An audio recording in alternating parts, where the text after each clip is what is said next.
This conference will now be recorded. Okay, thank you for joining the City of Kingston's Art Commission at our monthly meeting.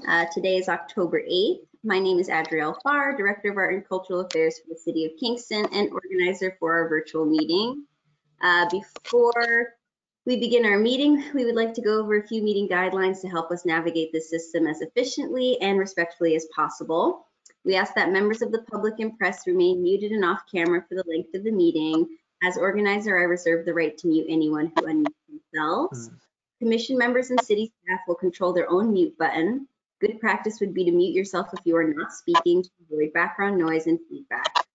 All of our meetings are recorded. Both video and written transcriptions will be made available to the public on the city's website at a later date.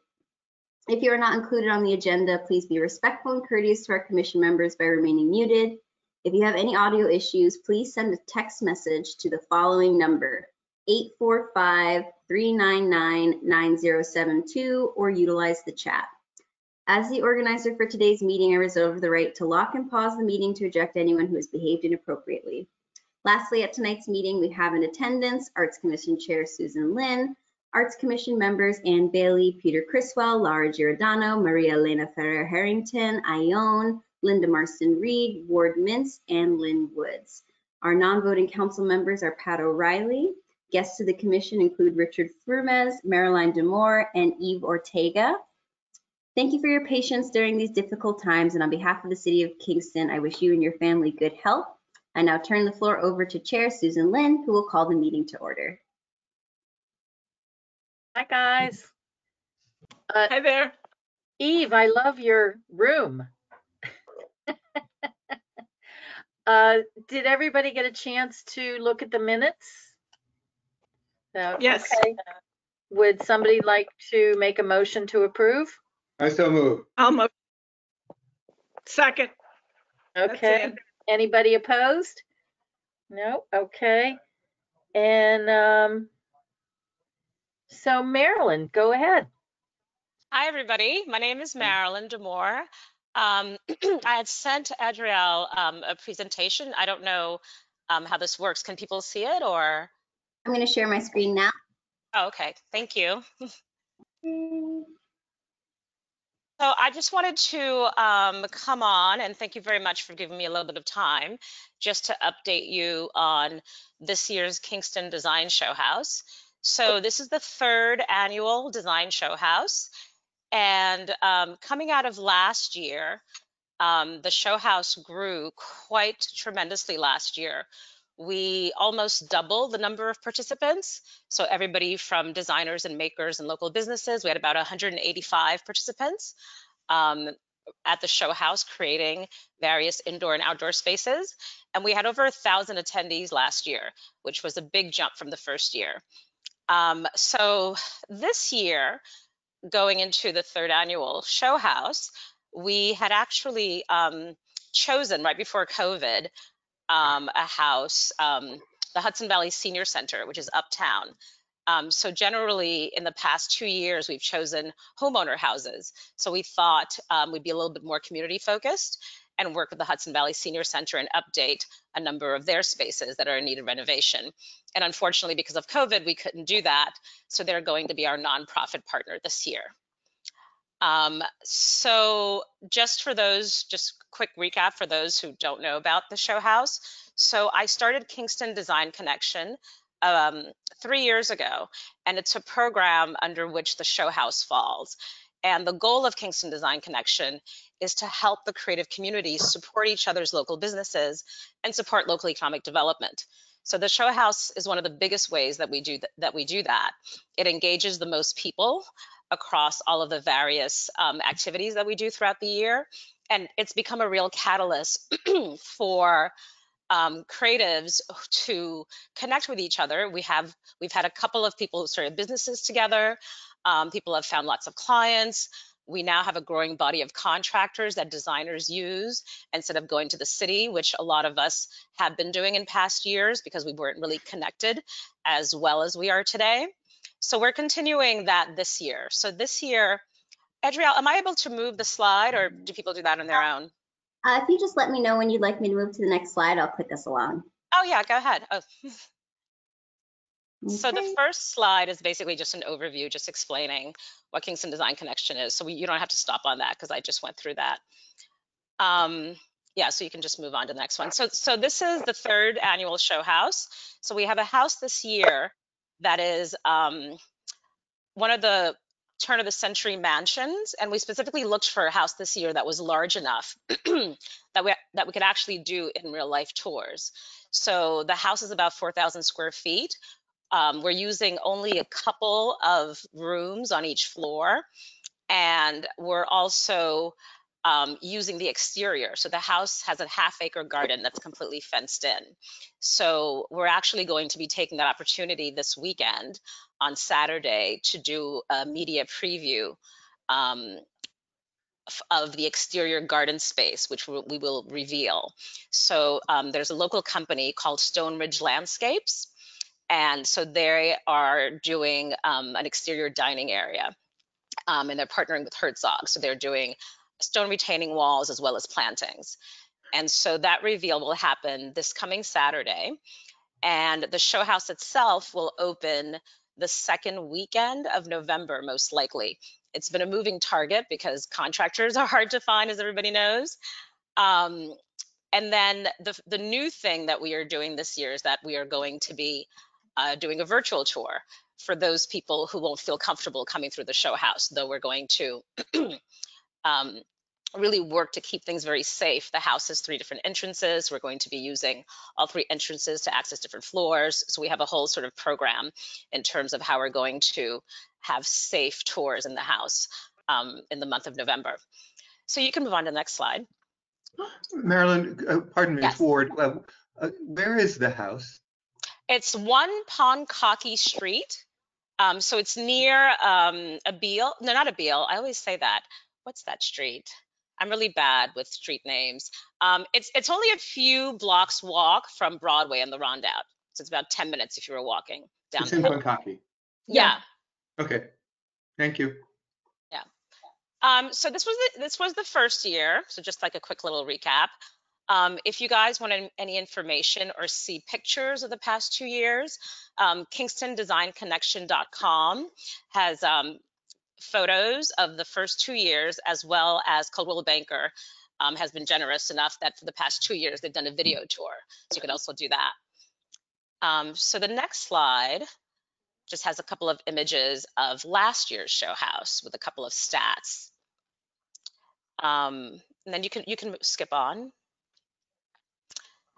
And then we have been very, very lucky. We've been able to really sort of promote our local designers on a big national platform. You know, we've had a number of very well-known designers up here forever who you know, have been in the press, but we've been able to really get the smaller local makers who weren't as known through their participation in the show house. And so the media preview on Saturday is a continuation of that. We're inviting not only regional media folks, but also tri-state media folks. And the intent is just to continue to give our local creatives a bigger platform so that they can expand their businesses. So the next slide. So community engagement. So like most show houses, we've always had a nonprofit partner, and that's something that we're continuing this year. You know, unfortunately, we couldn't do a more community-focused project this year because, of course, we had to choose a senior center in 2020. But maybe next year we can do that. But the other thing that we've always done is partner with local schools, universities. So last year we actually worked with Ulster BOCES and actually had a number of their students do a little internship with us for the month of September before the show house opened. So they were able to get some hands-on sort of work, helping swap out lighting fixtures and things like that. This year we have 1 student from SVA, another student from FIT, as well as 1 student from New Paltz. And the idea is that they're either working with us on the organizational side, so gaining skill sets in graphic designs as we produce collateral materials, helping designers execute their spaces. So if they're in the interior design program, they're getting kind of hands-on, how a space comes together, et cetera, et cetera. And I think that's kind of it, really. I don't want to take too much of your time. So we started a board of advisors last year. Once I realized that this was going to continue to become an annual program. And so we've pulled in very well-known nationally, internationally folks, but also folks with a real connection to the Hudson Valley. And you guys may recognize some of these names. So I don't know if anybody had any questions for me. I have a question. So the house will be open and just anyone in the public can go. Is there an entrance fee, or you can just go? Yeah. What is the entrance fee? So last year we did 18. We're going to do an in real life tour and a virtual tour. I don't know what the difference in price will be, but our ticket sales and the proceeds from our various special events. So we do a number of speaker series, which of course will be all on Zoom this year. So those are the proceeds that we donate to the nonprofit every year. Okay, and I know that house. I was in that house years ago. It's a very unique house because it was redone as a Victorian, and I know it had an apartment in it. So yes, are you the 2 floors with the apartment, or what? How much of it did you do? So we're doing 2 rooms in the basement. We're doing 5 rooms on the ground floor, 1 room on the second floor, and 2 rooms on the third floor. So we're doing 12 spaces, I believe, altogether, including the outside. I know it's on the market, so I guess you have the whole house. Oh, yeah. So the house was recently purchased by a young couple. And because they're not in a super rush, we're actually the first people to move in before they do. Marilyn, I'm confused. Forgive me. This is happening according to the dates that we see on the screen here. So it's actually happening now? So the month of October, like if you see October, I can't read that. October 8, 9, 12, etc. Right. So for the whole month of October, the designers are working. So we actually selected all the designers sometime around Labor Day. So we have an application process every year, and designers and makers submit. And so this is the month where everybody is in their spaces working and executing. And then we're going to open in November. No, okay, so it's November that the public, so yes. we'll be finding out about it, and we can tell all of our friends and have our mother come and. Oh, yeah. I mean, I believe all of you guys are on our mailing list. And maybe I'll follow up with you, Adrielle, and make sure everybody's email addresses, but I think most of you are on our mailing list. And then, of course, we always do a big social media blitz. So, so we'll be communicating that widely. Thank you for clarifying that. That was very helpful. And also on that calendar, it mentioned a pop-up on October. Oh, yes. Main Street. What is that? Thank you, Lynn. I completely forgot about that. There's a lot going on. So we decided this year to do a pop-up store. So last year we had a cocktail party at a design shop in Hudson, and we invited just the public to come and view the mood boards. And it was very well received, which kind of surprised me because I didn't think most people would be that interested in seeing mood boards. But so this year we're doing it in a pop-up style, since we have to control the number of people coming in. So we have a shop down in the Rondout. So starting tomorrow at noon through Monday, and we close, so we're doing noon to 7, Friday through Monday of Columbus Day weekend. And we're stretching it out over 4 days because we're really going to control how many people can come in at a time. And people can come in and basically see the mood boards on display, as well as 2 of our designers from last year have gotten together, partnered, and formed a business. And Linda, Jess Farkas, set designer, and an interior designer called Brooke. So they've partnered together, and so we gave them the opportunity, since it's a new business of theirs, to actually come in and design the pop-up. So it's their design, sponsored by Kingston Design Connection. So it's a storefront on Home Street. Yes. Yeah, basically we took our cues from what O Positive was doing, because they're inhabiting a number of storefronts uptown, because they couldn't do their big sort of outdoor event this year. Right, have to go. So that'll be open to the public. One can just go by there and. Yeah, and there's no fee or anything. It's basically just open to the public, and we're going to start doing social media postings tonight on that. Great. Any other questions? No? Marilyn, thank you so much. That looks absolutely fabulous. So. Thank you very much for letting me come on. And I'll follow up with you, Adrielle, to make sure that you guys are all on our mailing list. Great. Thanks. Okay. Have a good afternoon. And if You you'd too. like to Thank stay with us, you. feel free, or go ahead and. Oh no, I now have to go and collect all the mood boards and start like doing stuff at the pop-up. So yeah, it's going to be a All right. long weekend for us. But yeah, you guys have a good weekend. I hope to see you soon. All right. Take care. Okay, next on the agenda, we have the Arts Master Plan, and Addie, I think Eve is going to do a little,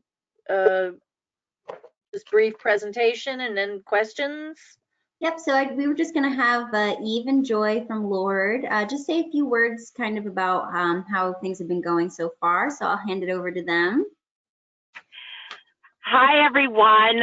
This is Joy Bailey Bryant from Lord Cultural Resources, and Eve and I are both in our cars because we have been visiting with you all over the last 2 days, really having a great time with you and enjoying all that Kingston has to offer.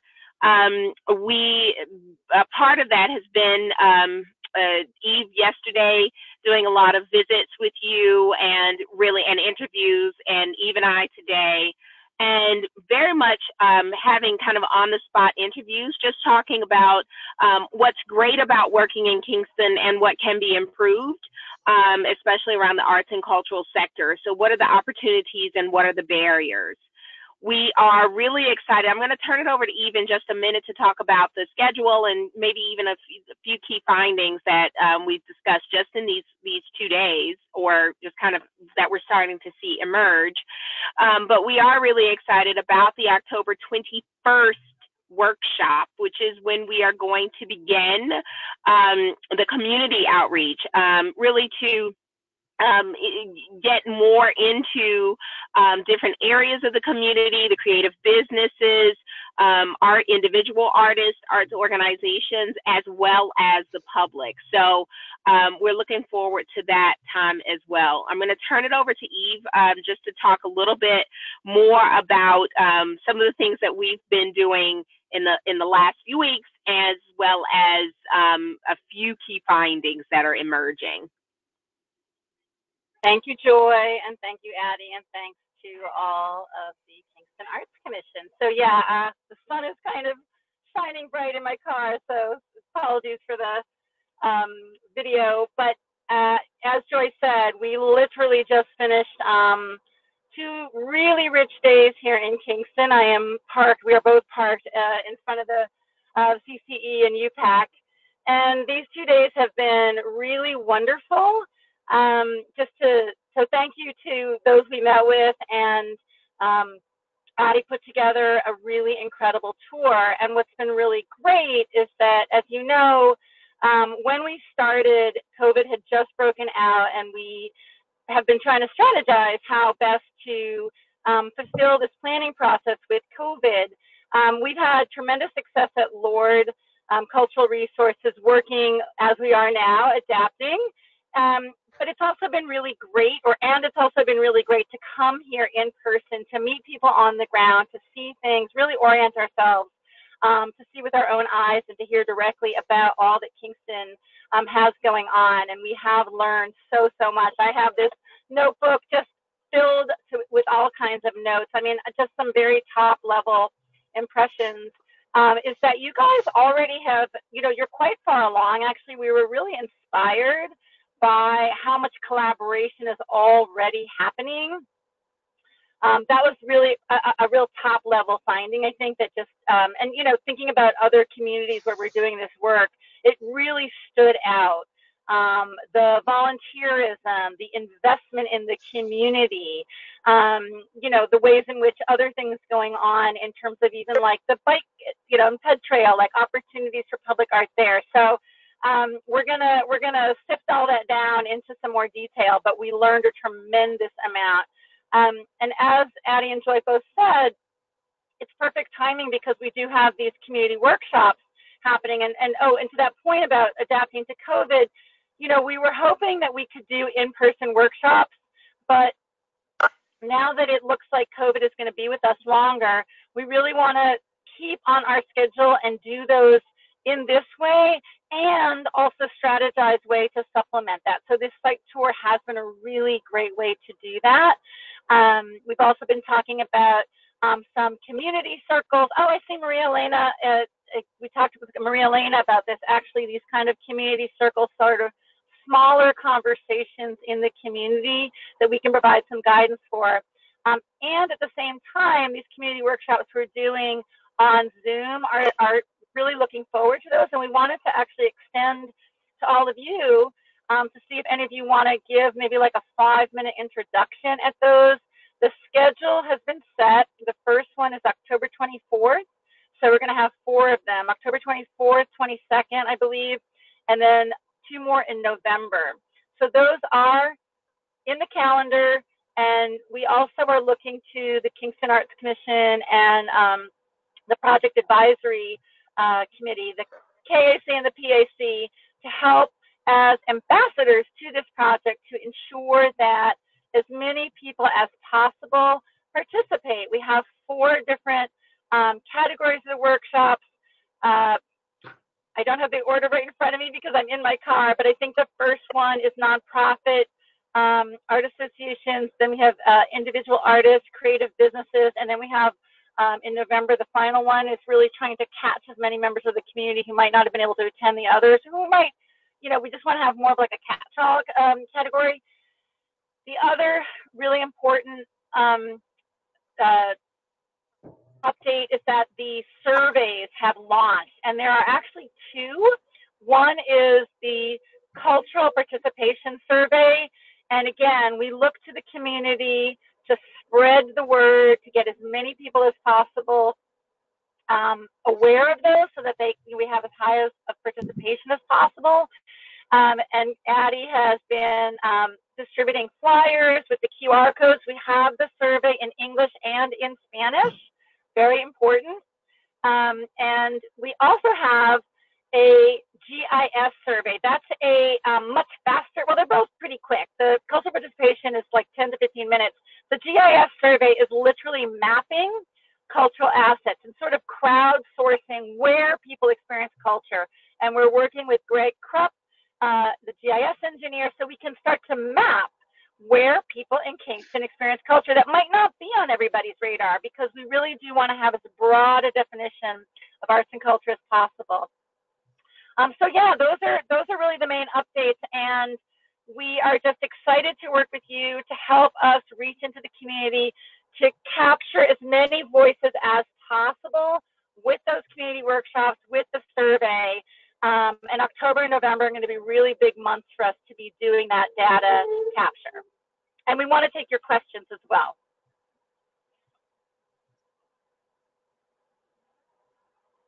So anybody have any questions? I do. Oh, sorry. You go, Lynn. So you said, if I understand you, the last 2 days you've been visiting sites all over the city.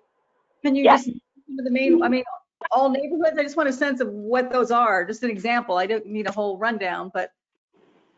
So Addie has okay, so we started yesterday at CCE and Draw, and we met with Ann Bailey.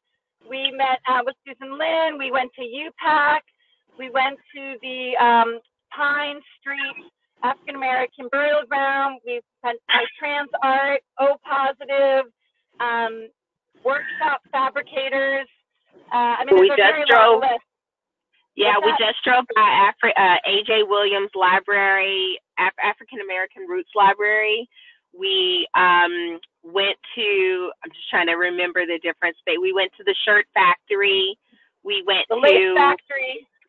Yes, we walked around Uptown, did like a walking tour. We went to the Senate House. We really, the idea is, and especially in this point, is really to get an understanding of the lay of Kingston. And one of the things that Eve we've been talking about, you know, the 3 main areas, and really understanding how those connect what is the connectivity? What is the personality of those areas? And then are there other areas too, right? So really trying to understand the connectivity of the city, and if there are opportunities for arts and culture to assist with that connectivity, and just really understanding a little bit more about Kingston as a place, like its texture. Right, and so you went to all three areas, it sounds like. When you came down to the Rondout, did you go by the Maritime and Artport? Or Yes, Artport, we did a tour of Artport, Maritime Museum, Trolley Museum, Punchcock, I'm sorry, yes, I'm bad with names, everything is like my notes, but Punchcocky neighborhood, like Joyce said, they did the Reamer Center. sounds the Reamer Center, thank you, the library. Yeah, that's great. It was a huge list which Addie put together. It was a combination of, to really make the most use of our time, it was a combination of meeting with people and having conversations and getting site tours inside, and taking a very comprehensive driving tour narrated, and it was a very COVID safe. We had it so that Addie and or Ruth Ann were narrating over the phone as we were in our cars. So it was a really rich way for us to truly take a deep dive into Kingston here on the ground, right? Because again, this is normally we would have done this at the beginning. Normally we would have done these workshops in person.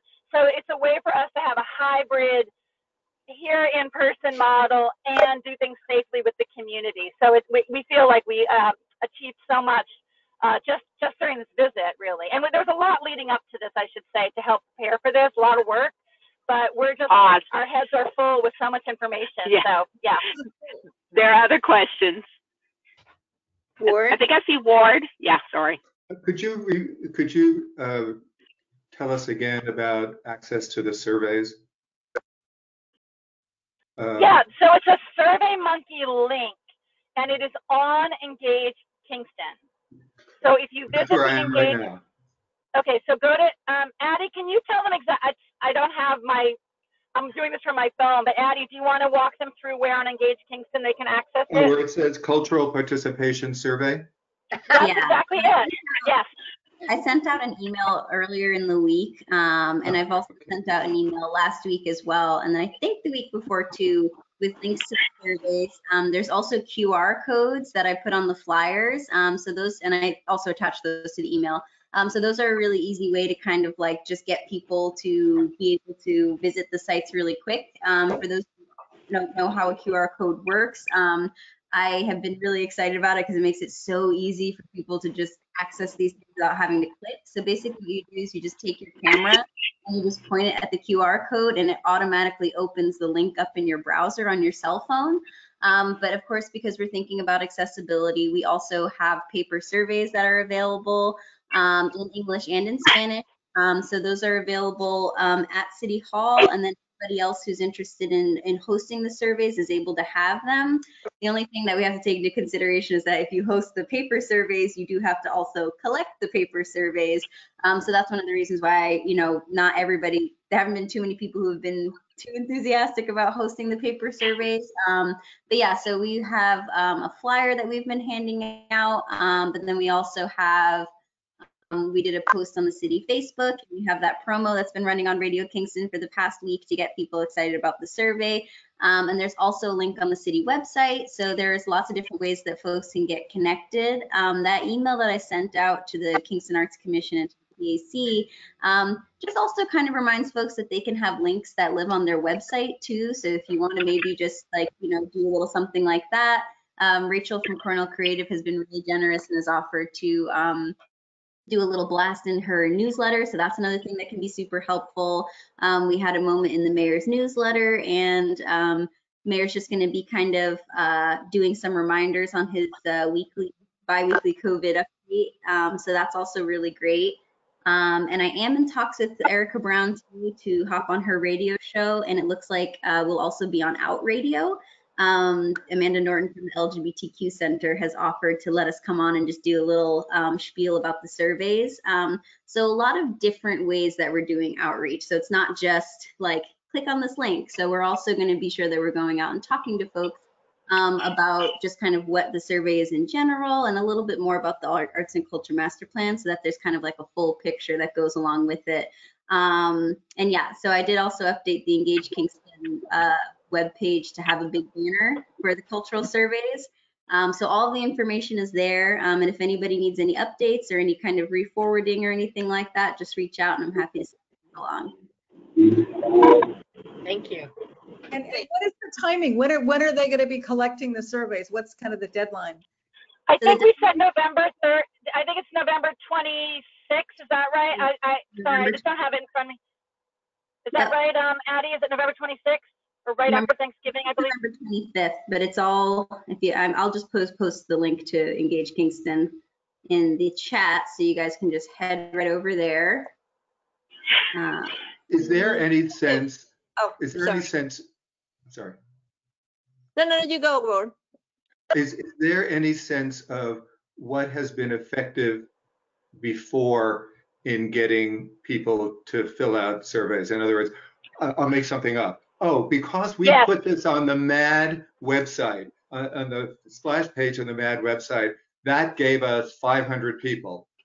I'm making, obviously, I have no idea, but are there those kinds of places where people find it and fill it out? Linda, do you know? I'm very curious because you say QR code to me and I say OLD, you know. Well, there is one thing that we worked, Addie worked really hard is to create an incentive, a gift certificate. You know, it's just one of those human nature things. We do have the opportunity to win a gift certificate from Catskill Art Supply, and it does actually really help. The other thing is earlier in this process, we sent out a outreach strategy, which had, you know, all the people we were trying to reach, ways to do it. And I mean, what it really boils down to, you know, is each partner, meaning everybody on the KAC, everybody on the PAC, leveraging your relationships with your constituents. So the more all of you and the PAC can promote this on social media, on your website, with people you know, the better. I mean, that's you know, it's and taking it yourself. Yes. Perfect. I just wanted to double check if you got the information from the Kingston Latino study. Yes, and so that was something. Yes, I did, Mary Elena, and I realized Eleanor did not CC you when she sent that. But so everybody on this call, we also had a wonderful phone conversation with Maria Elena, Veronica, and Eleanor Levy, specifically about the Latino Folklife study. And we spoke for over an hour last week because we are very aware that it is very important to ensure that the Latinx, Spanish-speaking community in Kingston, that their voices are reflected in this plan. And there is a lot of rich data that has been collected, not, you know, relatively recently. So this community circles idea, which is essentially, it's just a way to kind of encapsulate getting this information from conversations with your circle. So all of this data gathering is going into one well, and there are different ways to feed that well. The survey is one, the workshops are another, the site tour, and these community circles are another. And it's really just asking the same kinds of questions we're asking on the survey and on the site tour and in the workshops, which are what are the strengths, weaknesses, challenges, and opportunities for arts and culture in Kingston. So it turns out that when we had that conversation with Maria Elena, Eleanor, and Veronica, a lot of those conversations had been happening through their study, and they've given us very kindly permission to incorporate that information. And Maria Elena, please correct me if I'm misspeaking about any of this. And we also talked about seeing if there's a way to kind of do maybe like a Facebook Live Sunday workshop through one of the churches in Kingston. So we're just trying to think all the different broad ways that we can, again, it's all about hearing from as much of Kingston as possible. Yeah, and I think I think that's another thing that's been kind of cool about it is that, you know, we have been kind of approaching it from a lot of different perspectives. Frank Water has been super supportive too. He said he's going to be able to put our surveys and information on the Midtown Connect project. Radio Kingston has been super supportive. They were the first to post the flyer. So yeah, you know, like when I am communicating stuff about kind of like, you know, I sent out an email the other day about just kind of like reposting the city post, like those little steps can go a long way to kind of giving us a little bit more traction.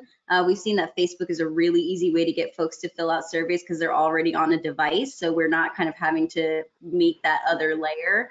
But again, you know, like it can be difficult to get people excited about a survey. So the more folks that are kind of out there doing that support work, the easier it is to kind of get that little bit of drum, you know, and I've just, like I said, I kind of have those QR codes on my phone. So if I'm talking to somebody, they can scan it off of my phone. So I can do it right there with them. So there is kind of those little things that just kind of help kind of promote the work that's happening there.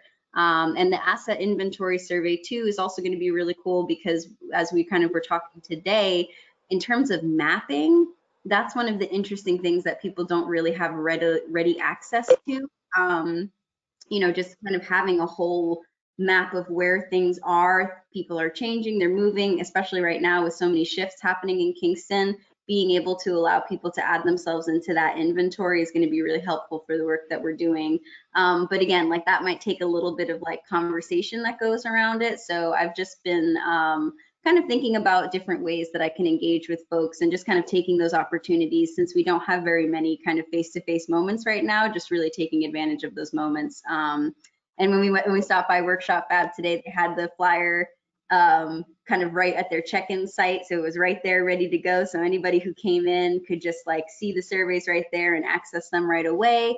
So there are lots of different ways that folks can kind of work to support it. I think it would be really cool if the Arts Commission made a post on their Facebook or something like that, just to kind of make that connection. So I think there's still a lot of different things that can help us kind of get the word out about it.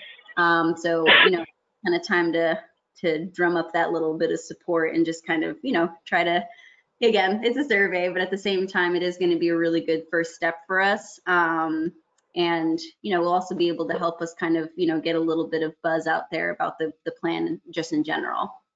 The thing I also, We'll do it. just a one quick note about the, just a real quick note about the GIS survey. That stays up as long as you want. So the cultural participation closes because we need to gather findings for our, you know, for making decisions about priorities for the city further down the road. But the GIS survey stays up because it's something that is in your GIS system. And it can be a dynamic map that grows over time. And that's going to be something that is left, you know, long past when the cultural planning process is complete. So I just want to make that distinction between the two surveys. Thank you. Appreciate that. Have you approached the various houses of worship and cultural organizations like the Greek Orthodox Church or Temple Emmanuel or the Italian American Foundation? Because it's a great way of getting to particular ethnic groups that you wouldn't otherwise necessarily be able to get to. Yeah, that's maybe in that line, Adi, it will be better to contact the Interfaith Alliance or Ministry. I don't remember the name, that in Kingston. And, you know, in one meeting, you can get to almost all of them. Yeah, Peter had been really helpful and shared that link at our last meeting. So we have kind of like a big outreach strategy kind of document. So that's definitely something that I'm making my way through. You know, just trying to hit that we need to hit. So those are recommendations. Thanks, y'all. There's also the German Club, or whatever it's called, on Greenkill Avenue. Not a church, but a kind of ethnic group thing that The might Manor Corps. Yeah. That would Common Core and Man Core or something. Yep, we work with them on the Kingston Multicultural Festival, which I'm on. Well, happening was pretty involved with, so that's definitely a good source there. But yeah, like I said, Ion. Oh yeah, I was just going to ask about the LGBTQ plus community, and how are we feeling about, how's that looking now in terms of outreach?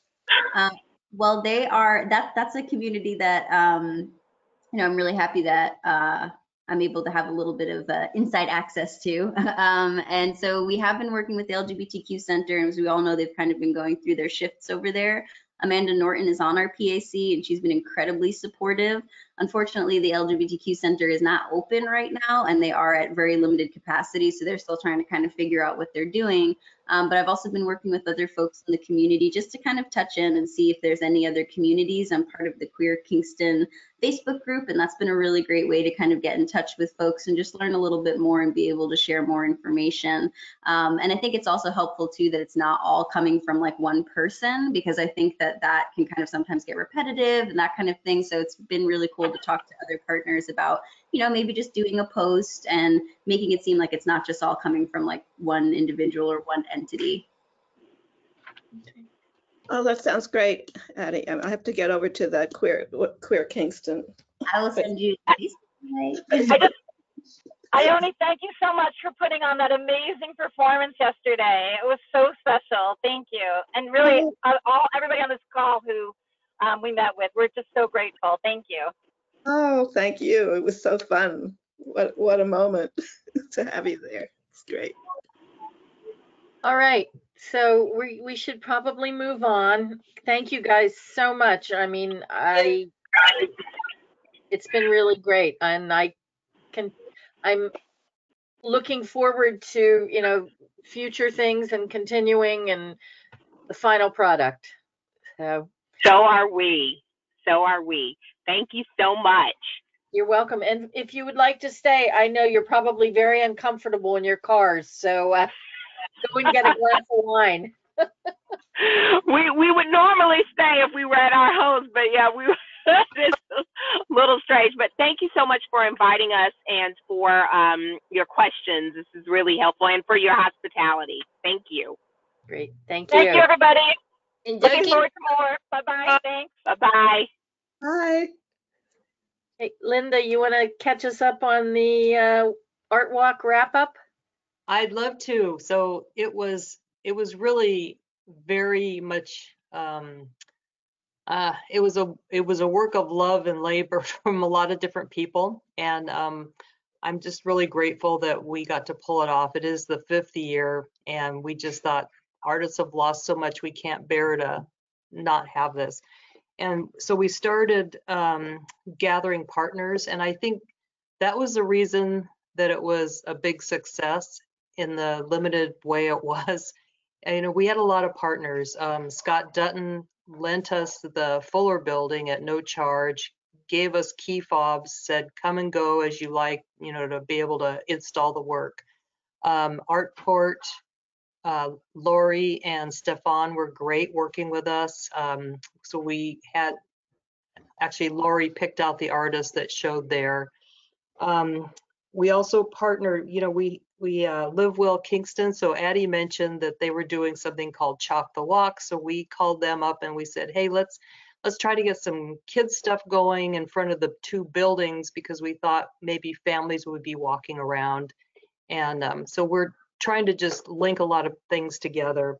I'm really happy that MAD partnered with us early on and asked us, when is Art Walk going to happen? Because they were planning the awards and also the Kingston Annual. So having all that happen on the same weekend created this really lovely buzz. The Rear Center showed off their spanking beautiful new mural. Cornell Creative Arts was open, showing off the exhibit that Maria Elena curated, and the Draw Department of Regional Art Workers, MAD office had Maria Elena's amazing exhibit open.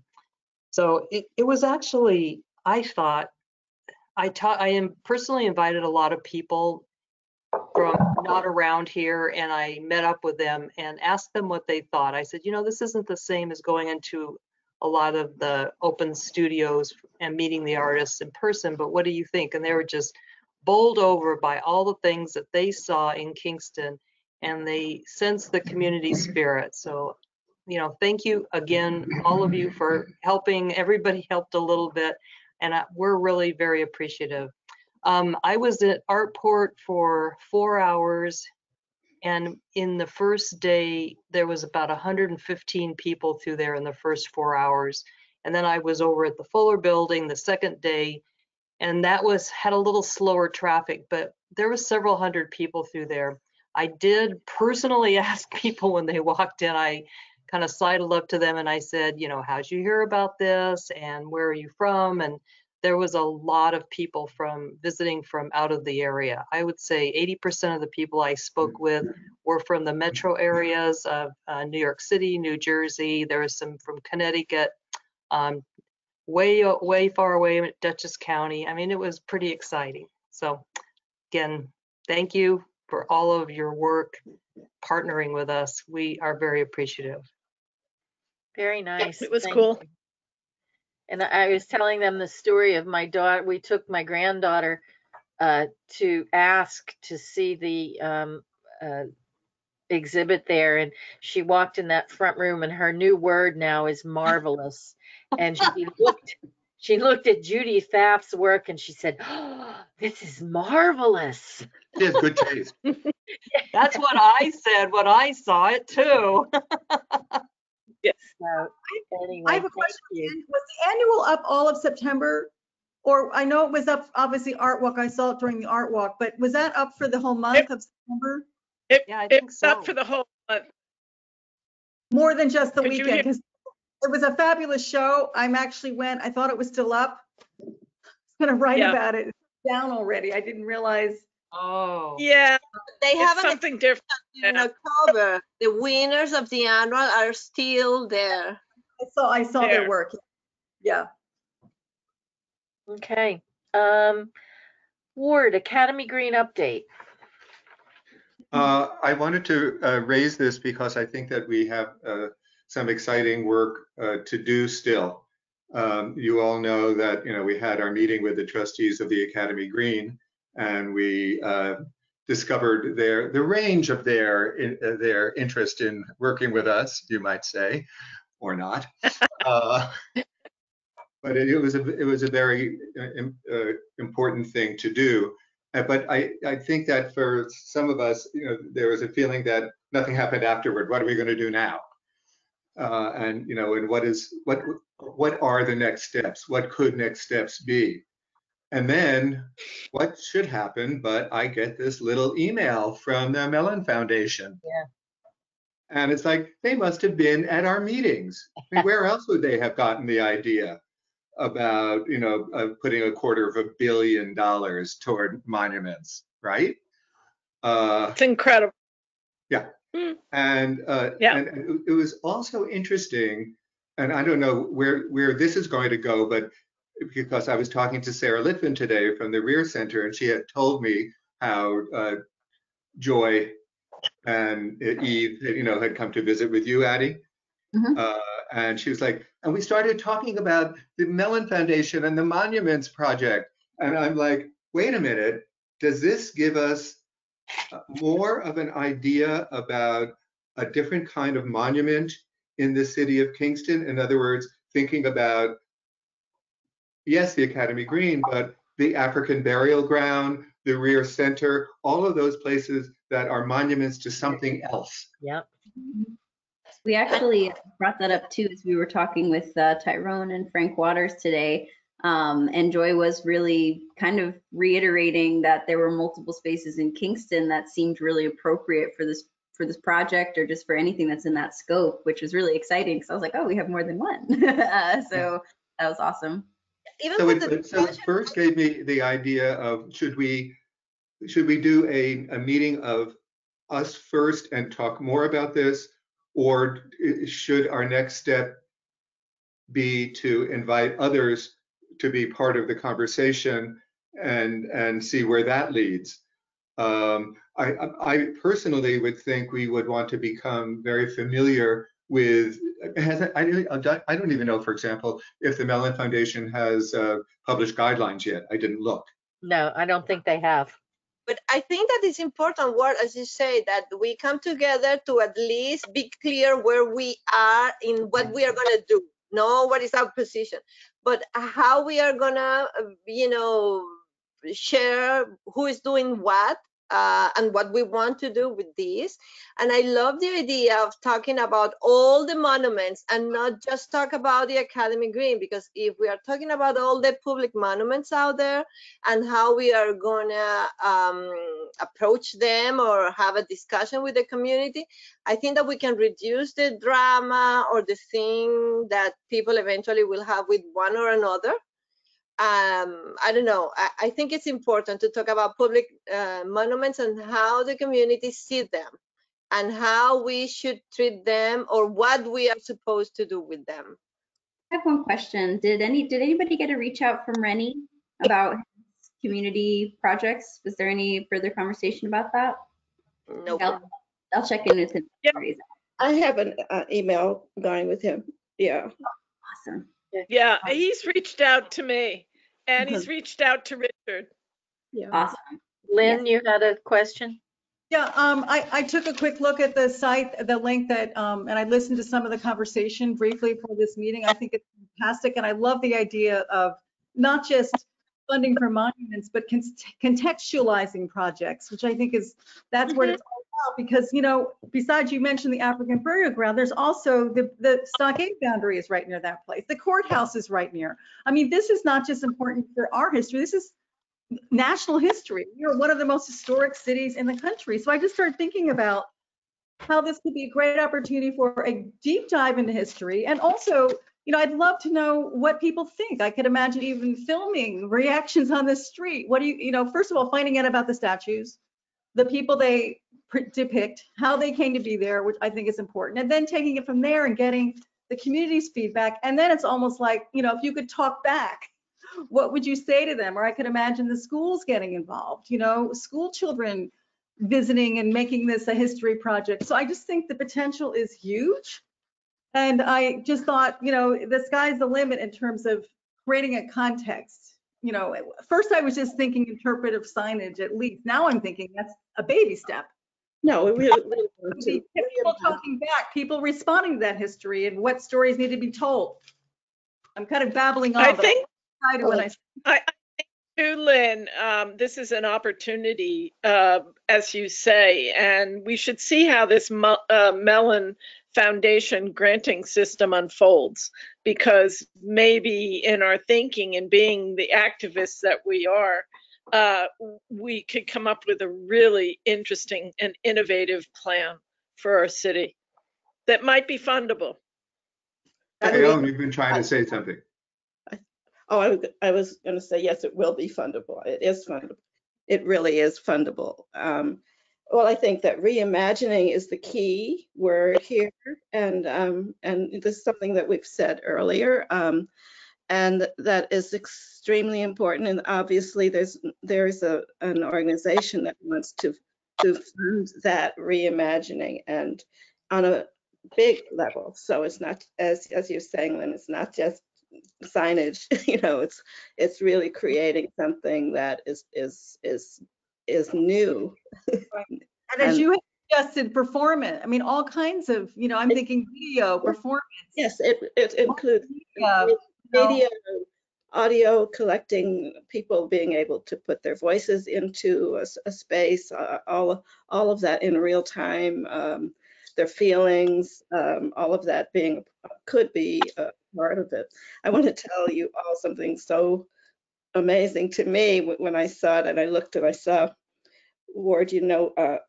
Ward has my book. So Adele Alexander did the preface for me, new introduction for a new edition of it. And Adele is Elizabeth's mother, and that family is a close family. Elizabeth is the president of the Mellon Foundation now, which I didn't realize right, that. Of course. Right. I didn't realize he had become the president. Hello. So I know them all from babies. Hey, cool. Well, I was fascinated when they had the different speakers talk about pick a monument that meant something to them. Yeah. I thought that was fascinating. And also, as we've noted, that Academy Green has kind of become the people's park. I mean, it's where the demonstrations are rooted. So I think, there's already some kind of zeitgeist happening there that it's all, the community's already making it happen, something Is happen. anyone documenting the Academy Green as the demonstrations are happening there and the people arrive? It would be a fantastic documentation project. Radio It's Kingston happened. Radio Kingston has been at all of the protests, and there are more than one group doing Walks for Black Lives. So there are some more grassroots, and then there are other ones that are participating with Citizens Action. But yeah, Radio Kingston's actually been live streaming all of them. So if you all haven't had a chance to attend, they're all archived on Radio Kingston's page and on the Walks for Black Lives Facebook page. So you can go and watch all of them and listen to the speakers. And I've been going pretty consistently for the past few months, and the speakers are incredible. It has been a little sad to see the numbers dwindle, but there has not been a dwindling in the passion, so that is good. And again, just kind of cool to see all the different folks that are coming out to talk, and to also just have that archive that we can now have access to. So it's video, it's not audio, it's video, the archive. Video and audio. Great. It's both. Great. So where does this lead us now? I mean, do we want to create a committee of the whole, or do we want, how do we want to work on this in the near future? Because I sense a great deal of enthusiasm and excitement from everyone, about the potential here. But I think we have to organize somehow. And I don't necessarily want to be he who organizes, but I want to very much be part of it. I will take on that responsibility, as I think that, I'm looking forward to seeing the NOFO. And, I think that once that drops, that we can, and for those of you who don't know NOFO, it's a notice of funding opportunity, that, I looked through some of the thing, what you sent, and I didn't see any guidelines or anything like that. So I would assume they probably sent out the press release, and that is forthcoming. So I think, let's wait till that comes out, and then, maybe form a committee that would make application, or at least look towards making an application. I'm concerned that I don't know how they are going to be running it. I'm concerned that with many foundations, they send out the guidelines, and the deadline is too soon to have had sufficient conversation about what could or should be done. So it may be one of us contacting Mellon and saying, where, how is this going to work now? Do you have a sense of what the deadline is going to be? Are there going to be written guidelines? I'm making this up. I don't know, but this may be how we should handle it. Now that we know that we have a person in our commission who has a personal relationship. Well, I will I'll contact the foundation tomorrow. It did not look at the frequently asked questions, but I'll do that tomorrow and see. And, I'll let you guys know. And I'll call Elizabeth's mother. And I think we need to form subcommittees for this, Ward, where people really go out and talk to different groups about their ideas, and then pool those ideas so that we can start to form a plan or a vision. Well, I think we first have to have our organizational meetings too, and then go out after those, right? Yeah, that's what I mean. Yeah, absolutely, it'd be great. Yeah. Well, let me review all the material tomorrow, and I will email you guys once I read it all. I have a light day tomorrow, so I can do that. That's wonderful. That's exciting. Thank you. Susie? That's great. Okay. Susie, Yes. Susie, I just wanted to say, I think, just listening to this is really quite wonderful. Listening to just how everybody's suddenly visualizing this. It's much bigger than Academy Green, and it's something that it shouldn't be just dependent on just the grant, on just the Mellon Foundation. That this is something, regardless, that really is a guide for envisioning the city, the look of the city, what we bring, how we bring out people in the neighborhoods, how we bring out, how we use it for education, how we ourselves remember all these different sites, and regardless, it's great that it's possible that this could get funded, but we've already got this wonderful vision just listening just now. Oh, I agree, Richard. I just think that the money is also nice. Oh, no. I didn't mean that. I just meant that it isn't, we've been talking about this long before we had the Mellon Foundation, the information about the Mellon Foundation. So It's just that we're seeing this, we're envisioning this. Right. No, I agree 100%. Yeah, I agree with Susan and Richard, and I think that we all agree we were anyway moving forward with this. It's just that if the Mellon Foundation can give us an enthusiastic support, that would be great. Even better. Even if we cannot get that, because there is nothing, we cannot take anything for granted. I think that we are going to continue moving forward no matter what. I have one question. So I know there's a committee on the Arts Commission dealing with this, but are people researching these figures? I mean, do we have any data on Clinton, or should we just get information on our own? I was wondering how much research is being done and what kind of research. Both in terms of I don't know anyone who's doing the research on them. I know there's a good deal of information about Clinton, given he was a vice president of the United States. And God knows there's been a lot of work done on Peter Stuyvesant. And that Henry Hudson, no, nobody knows his name all over. I don't know what we know about him. Clinton is the one that I was wondering about, because I don't know much about. I guess I should just research them myself if I were to find out about. I don't have a book. I can't tell you about a book. There's plenty of information available. I don't think it needs a separate thing at this point. I know he has a Wikipedia. I started doing a bunch of research earlier, and I also reached out to Taylor Bruck to see if he could start assisting us with getting some information. If somebody wants to touch back with that would be awesome. Yeah. I did quite a bit of research on Peter Stuyvesant, just because I had that personal connection of having spent so much time in the Stuyvesant Park and was fascinated by what I uncovered.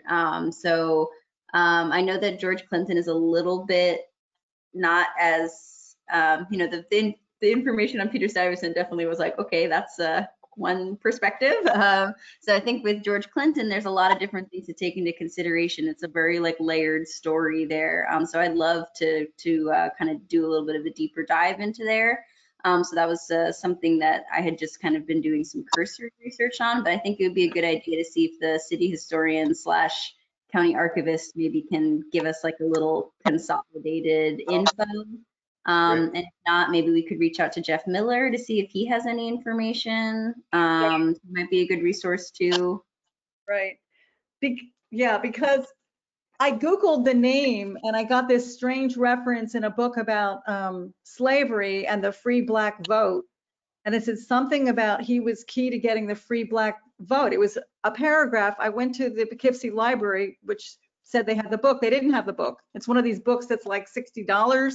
I guess it's some kind of scholarly tome. So it just made me wonder. There just seemed to be a lot of, it was just fascinating information, but it seemed obscure and hard to get hold of. But I will, that's a great idea to check with those historians first. And he helped write the Bill of Rights, correct? Yeah. Okay. Just seemed like there were a lot of ironies. And he wasn't DeWitt Clinton. What? And he wasn't DeWitt Clinton. Yeah, I think I'm confused. I really have to get Clinton straight. So sorry. All right. Ione. Oh, sorry. Oh, did somebody else have a comment? No, I was just very quickly, I just wanted to say, about research for the burial ground. One of the things that was done was that they had a design team, made up of students who did a lot of research about the Africans who came over and what the burial ground really represented. And it would be great to be able to get students again involved in the research like this, so that it's not just us, but it becomes an educational project. Yeah, That's all Randy started making that connection with Harambe, so he's already kind of started building that bridge. So maybe we want to connect back with him and just see where that's at and see if we can maybe revitalize that conversation or see where they're at with that conversation and maybe voice their support or get involved. So I do think some seeds have been planted for that. Yes, and I think I was going to say, I think we also need an inventory, because I'm not really even sure all the different things that we have in Kingston. So that would be important. I don't know where to get them.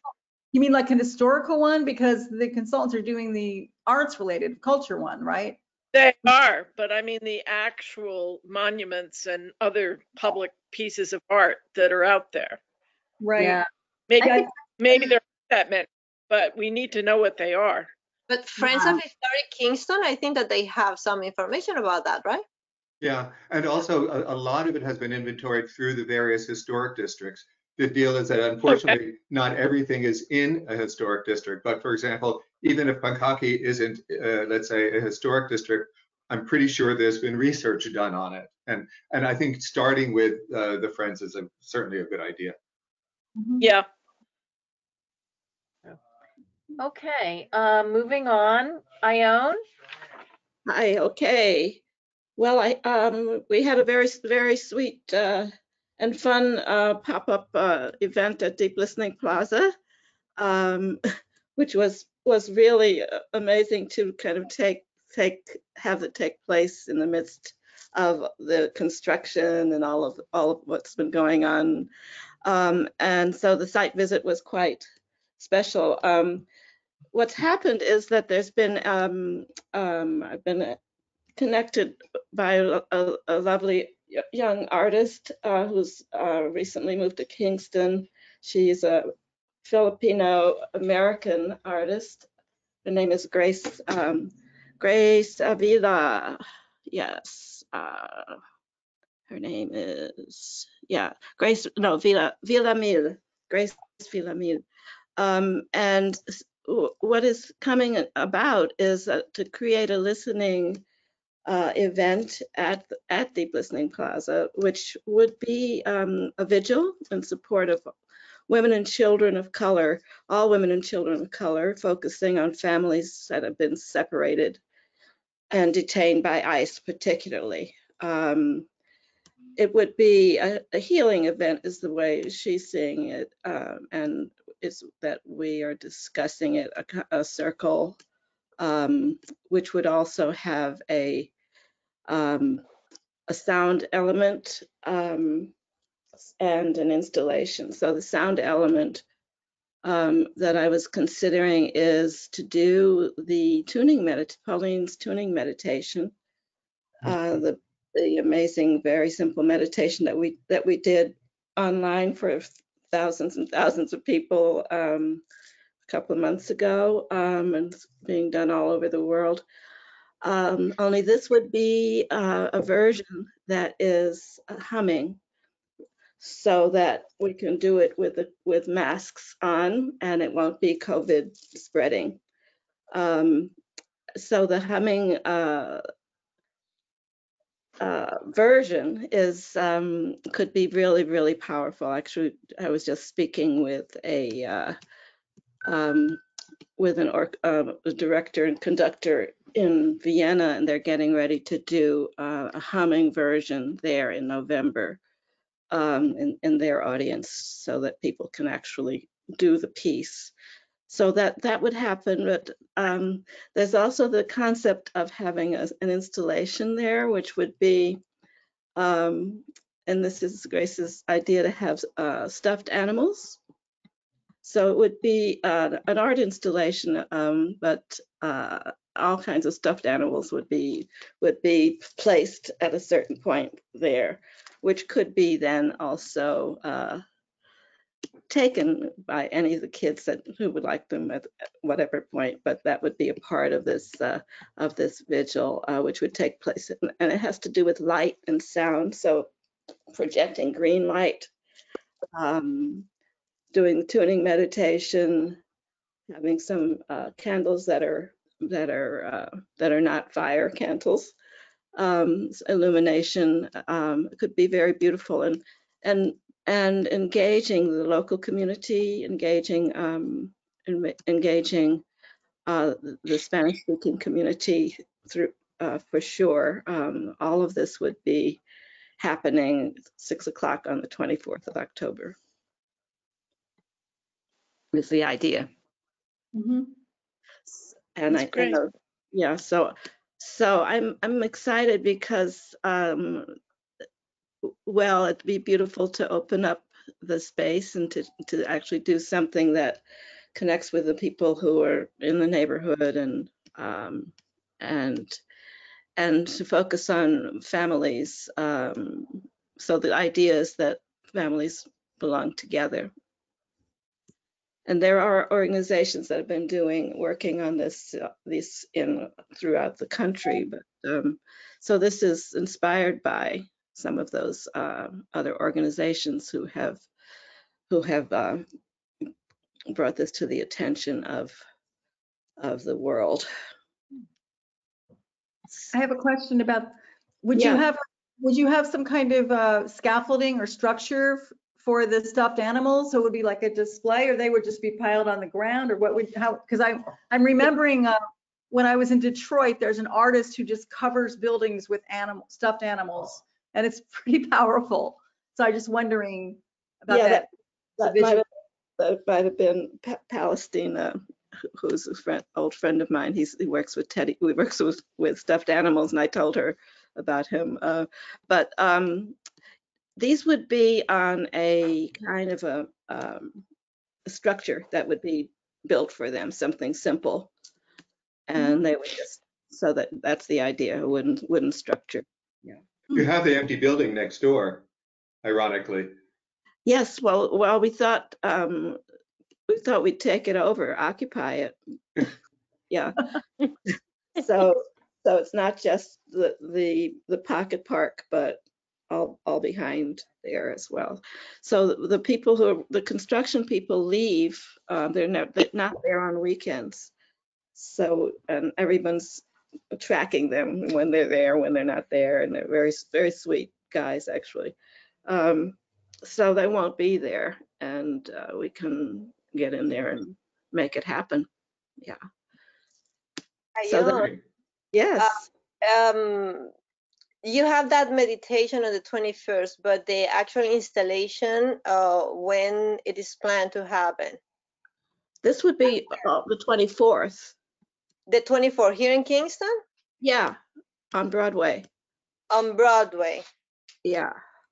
Okay. Because, last October, we delivered to the United Nations High Commissioner for the Refugees a manifesto for the reunification of families that was also forwarded to their office in Geneva. Mm-hmm. And we were working with them in a community implementation plan to support family reunification. So I don't know if you would like to also, if you want to bring something like that, because the manifesto was brought by Kingston. Yeah. Yes. Okay. Yeah. So this would be fantastic. I haven't even had a chance to talk to you about it. This is the first. That will be great. I may try to send an email to the director of the office in New York, because he is very gracious and he loves the Hudson Valley, although I don't know if the short notice is going to be too short for him. But anyway, I would like to let him know that this is happening. That sounds wonderful. Okay. Yeah, that sounds really good. so I think there's time to get it to happen, and I think that this Grace seems to be a really good organizer, and so we'll be partnering with her to make it happen. Yeah. Wow, that sounds wonderful. Yeah, so I'm excited. So Maria Elena, we can email about it, and I'll also connect you directly with Grace as well. Perfect. That's great. And Lisa and I are very much involved with it, of course. Yeah. So fantastic. So this is fluffing up Deep Listening Plaza at last. Yeah, we Excellent. need to do that for sure. Oh gosh, yeah. All right, Anne, Distinguished Artist Award, Todd, Samara, and Goat Awards. Well, the first part is yours, Susie. Okay. So, yeah, you should talk about that. They got lumped all into one, but we should talk about the Distinguished Art Award and what we're planning. Yeah, so it's going to be on November 12th, if I have that correctly in my mind. I'm going to do a press release this week that we'll give to Summer, and she will send out. We will have a program that will be updated. We're only going to have about 20 people in the City Hall chambers, but it will be streamed live by Radio Kingston on their Facebook page, the city's Facebook page, our Facebook page. In the program, Julie and Peter will not be able to be there physically. We're trying to figure out how we're going to incorporate them either virtually with a pass off of the award kind of thing, but they will somehow be involved. In the program, we will have a brief history of the Arts Commission, obviously, information about Laura and, the event itself. We'd like to reach out to people to see if they might want to have a watch party. We talked about possibly Kevin Godby coming to take photographs if Radio Kingston can't do that. And possibly looking for a sponsorship. It's only a month away, so in terms of costs, we're not going to have a whole lot. We talked about having a very small reception afterwards, if we can do that, like you did that for the Red Goat Awards and the Todd Samar Award. Just having someone there catering that would be able to load plates or whatever, so it would be everything be perfectly safe. Addie would be in charge of screening people when they come into City Hall.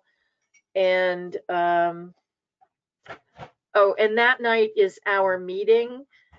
So we would have an abbreviated meeting in prior, from like maybe if we could start the meeting early, maybe 4 o'clock to 5 o'clock, and then the actual event is from, did we say 5:30 to 6:30, 7 o'clock? Was that it?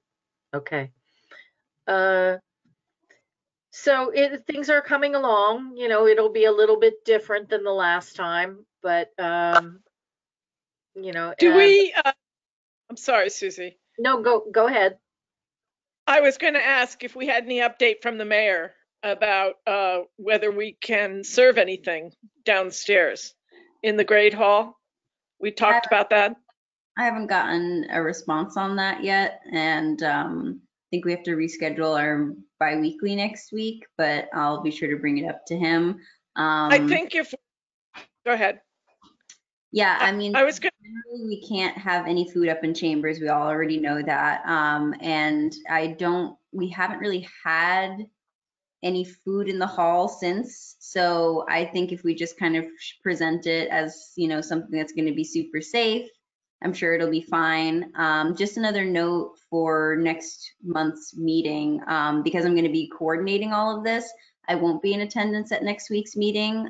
So we will have to coordinate a little bit about getting the meeting set up and started and all that kind of stuff. It should be pretty straightforward, but just wanted to put that on everyone's radar, just so we're all aware. Could I ask if there's any feedback on the idea of having a little reception, a very, very small reception from the commission? Well, I think you did it so well when No. you did the Red Goat Awards, and it was so carefully done. I was so impressed with all of the thought you gave to doing this and doing it healthily and properly that I can't imagine that whatever you would do at City Hall wouldn't be as good or better. You're very sweet. I second that. Okay. All right, there we go. So we'll aspire to that. Yeah. Or But the City Hall will be inside of the building, right? That will be Yes. inside. And just also a reminder that we kind of have to, we're at the disposal of the area, because like we don't have like just like a big open room. We're in that like weird little T shape kind of thing. So just something to kind of take into consideration when we're planning is just kind of remembering like the wiggleness weirdness of the space. But we'll see what the says. Like I said, we haven't had any kind of, even in like our staff meetings or anything, we haven't had any kind of food in the hall in a really long time. So we'll see if that's something that's on the table. But, we were super careful at the Red Goat Awards. And it is a little bit easier when they're outside, just because, masks indoors is a little bit trickier, but everybody will be health screened. I also would advise everyone that before that event, definitely does not hurt to go out and get tested if you have the ability to do so. It does just add an extra layer of kind of knowing what your status is before you come in. The tests do take a while to process. So that event is on a Thursday. So if you, head in on that weekend, it can be another just layer to help kind of keep people feeling safe. So if that's something that you're comfortable doing, definitely something I want to recommend, just to add that little extra layer. Yeah, I think that's right. What's the date again? Sorry. November 12th. 12. Okay. Oh, I see here. It's on my calendar. Okay. So among that group, the audience includes all of us commission members, or some, or who does the guest list include? all the commission members, yes. Ward? Oh, I thought it might be interesting for you to know if I heard about what you said about Peter and Julie, that the other night we did the annual fundraiser for the Dorsky called Art Uncorked. Yes. And it was this incredible combination of video and an online MC, and it was seamless. It was incredible. And I was thinking, I wonder if they recorded it to be, so if you want to see it, to see how, how it was possible to do this and make it look like it was all just happening at the time. Yeah, part of the problem is Radio Kingston's bandwidth. They're not quite sure how to, and we are relying on their good graces to do this for us. So we have to defer to them if they can. Okay, this was, just so you know, this was done on Vimeo. Everyone watched it on Vimeo. Okay. All right. So Addie, you can connect with them and just make sure that, if they can do it, if not, either way is fine. The other thing that we had talked about, if we cannot do a reception, is that we would put together a tray of hors d'oeuvres and dessert and sparkling cider and give that to Laura and Matt to take home with them as their celebratory evening.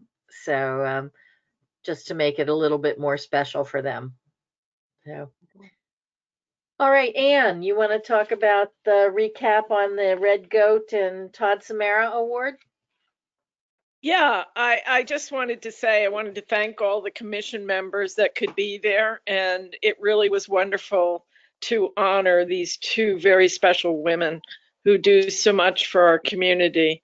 And as an outdoor event, I think it worked quite well. We were really honored to attach this event to the Todd Samar Art Fund Award.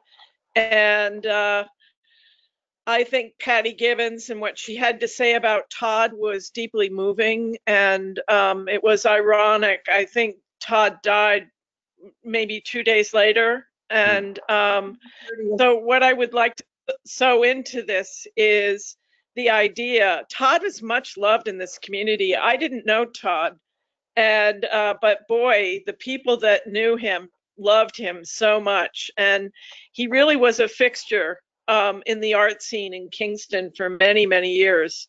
So I'm hoping as a commission, maybe we can think of some way that we might honor his memory, whether that be a show up at City Hall when that can happen. It might be a year away. It's never too late.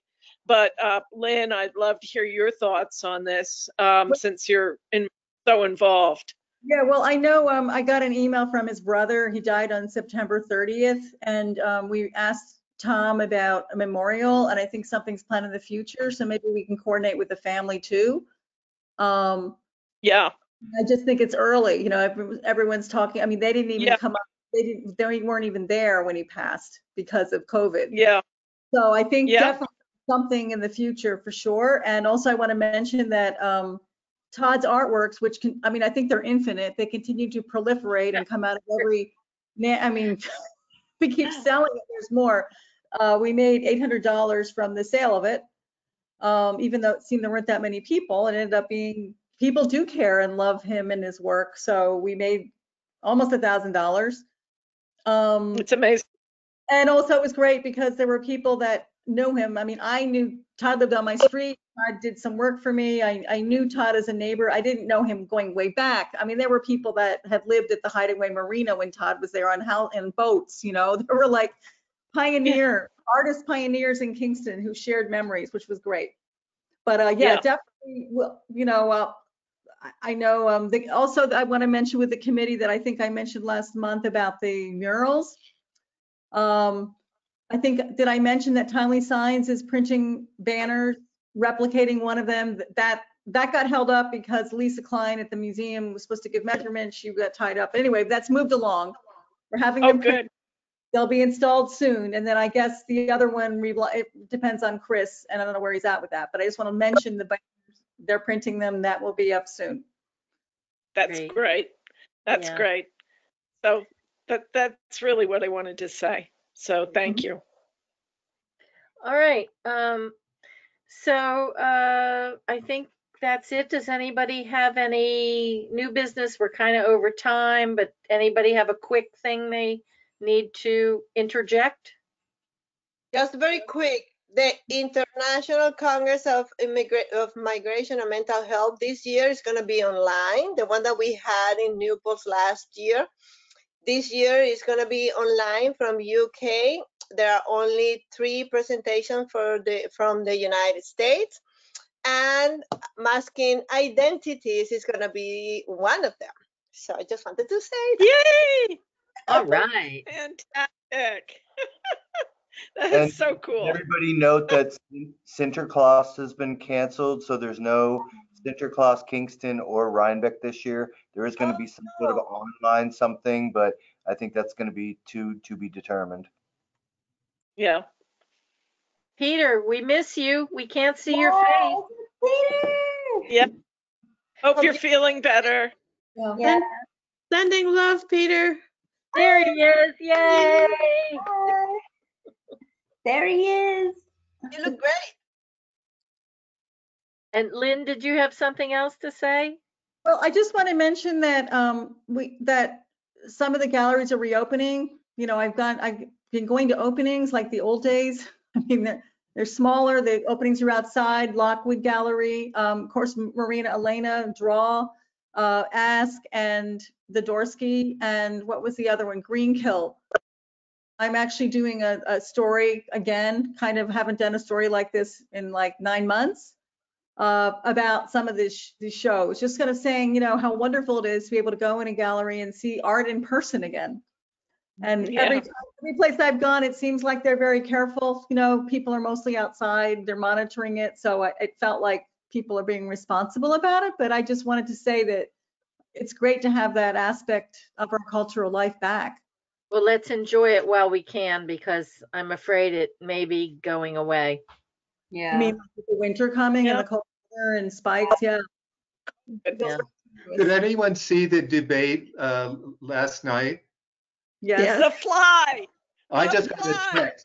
I've never done this before. The fly won. The fly. What is that? What I is don't that? want to fly. It's RBG saying, I sent the Oh, I fly. Oh, I saw that. I saw that. Good stuff, Oh, Ward. Bizarre. I thought it was on my TV and I went to pick it up because it was so strange. He must have something strange there.